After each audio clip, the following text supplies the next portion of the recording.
Hello friends, स्वागत है हमारे चैनल साइंस स्टडी 99 ग्रुप में। तो जैसा कि फ्रेंड, आज हम BA history third year Germany में नाजीवाद का उदय क्यों हुआ, और ये 20 मार्क्स का क्वेश्चन कई बार रिपीट हुआ है। चाहे आप डीयू ले लो, इग्नू, सोल के कॉलेजेस में कई बार ये क्वेश्चन रिपीट हुआ है। और जो ये वीडियो का जो पार्ट होगा, ये 7वां पार्ट है, यानी 7 पार्ट है। तो आइए फ्रेंड, स्टार्ट करते हैं और इसे समझते हैं। तो फ्रेंड्स, हम बात कर रहे थे कि जर्मनी में नाजीवाद का उदय क्यों हुआ था। तो प्रथम विश्व युद्ध में पराजित होने के कारण, यानी जर्मनी पराजित हो गया था और जर्मनी ने आत्मसमर्पण कर दिया था। इसके बाद जर्मनी के साथ मित्र राष्ट्रों ने बहुत ज्यादा बुरा बर्ताव किया था तथा उसके सैनिक आर्थिक रूप से कमजोर करने के लिए वार्सा संधि का एक गठन किया था।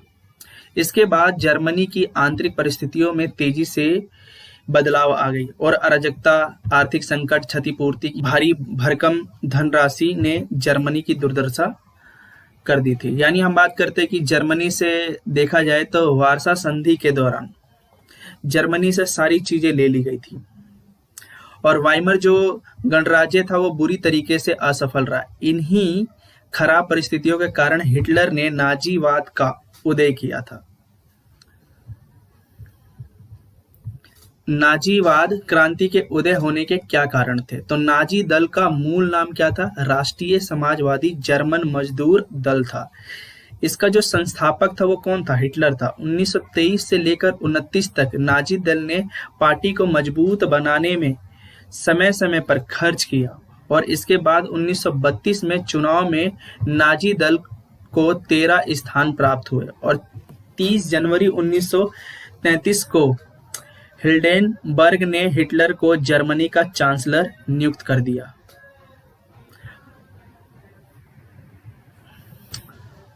तो वार्सा संधि प्रथम विश्व युद्ध के हारने के पश्चात जर्मनी को मित्र राष्ट्र के साथ वार्सा संधि करनी पड़ी और मित्र राष्ट्रों का उद्देश्य क्या था कि जर्मनी की आर्थिक सैनिक को कमजोर करना था और मित्र राष्ट्रों ने जर्मनी को युद्ध का जिम्मेदार ठहराते हुए बड़ी रकम क्षतिपूर्ति के रूप में देने के लिए उसे मजबूर कर दिया और उसकी 15% जो कृषि योग्य था, भूमि था, पशुधन था, यानी 12-10% कारखाने भी उससे छीन लिए गए। और किसको दे दिया गया था? फ्रांस को दे दिया गया था।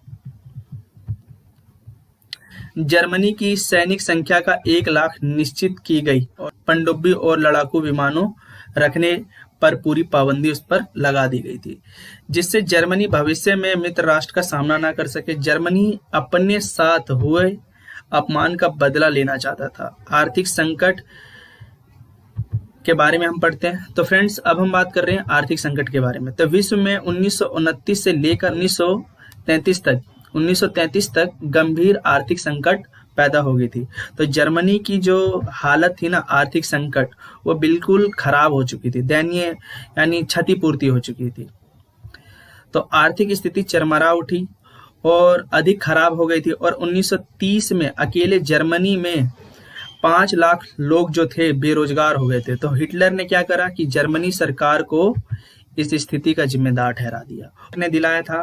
और जर्मनी की हालात जो बिगड़ गई थी उसमें सुधार लाने का आश्वासन किसने दिया था? हिटलर ने दिया था। इसलिए जनता हिटलर को पसंद करने लगी थी। 1917 की रूसी क्रांति के पश्चात विश्व के विभिन्न देशों में साम्यवादी का तेजी से प्रचार होने लगा था।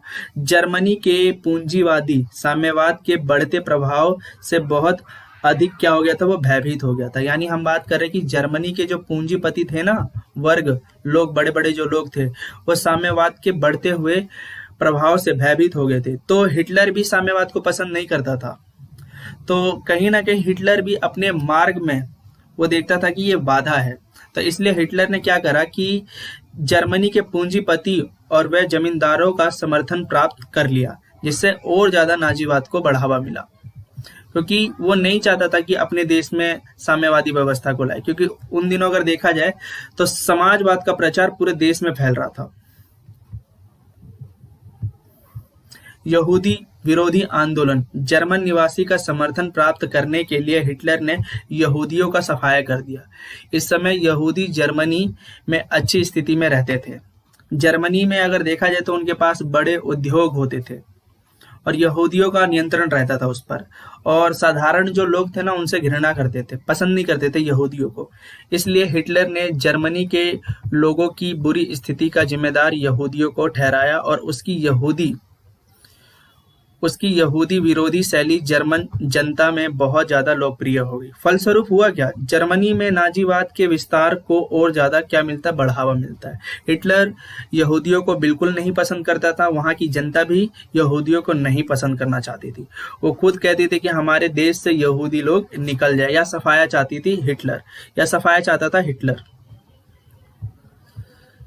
हिटलर का व्यक्तित्व, नाजी दल की सफलता का एक मुख्य कारण हिटलर का आकर्षक, यानी अगर देखा जाए तो हिटलर एक क्या था कि आकर्षक वाला व्यक्ति था।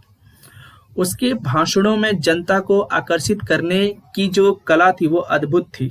वो जनता की भावनाओं को भली भांति जानता था, उसमें नेता बनने के सभी गुण मौजूद थे। नाजी दल का आकर्षक कार्यक्रम जो था वो उसके अनुरूप था, जिसके कारण नाजी दल को अपार लोकप्रियता मिली और नाजी दल के कार्यक्रम निम्नलिखित थे। जैसे कि हम बात करते हैं फ्रेंड्स, यहाँ पे आपको वारसा लिख लेना है। वारसा की संधि को समाप्त करना था, यहूदियों को जर्मनी से बाहर निकालना और साम्यवाद का नाश करना था, और संसदीय प्रणाली को खत्म करना था। तो हिटलर के इस कार्यक्रम से जनता जो थी अत्यधिक प्रभावित हो उठी, इसलिए देखा जाए तो नाजी दल को समर्थन और ज्यादा मिला।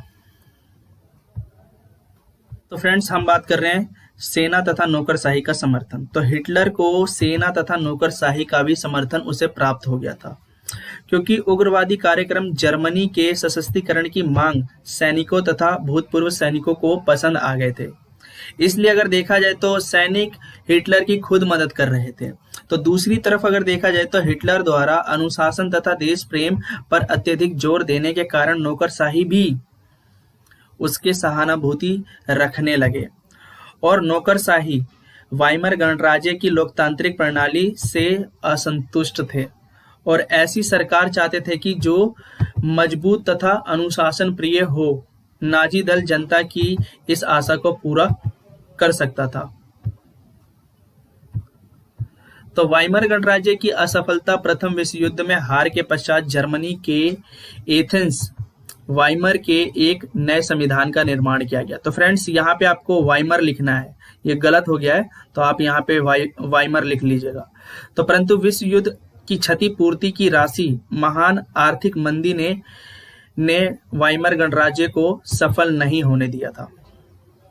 यहाँ तक कि जर्मनी की खराब दशा के कारण जर्मनी को राष्ट्र संघ का सदस्य भी प्राप्त नहीं हुआ, जिसमें जर्मन जनता को वाइमर गणराज्य के विरुद्ध रोष उत्पन्न हो गया और नाजीवाद को सबसे ज्यादा बढ़ावा मिलता है। तो कहीं ना कहीं यहाँ पर हिटलर का सबसे ज्यादा रोल होता है।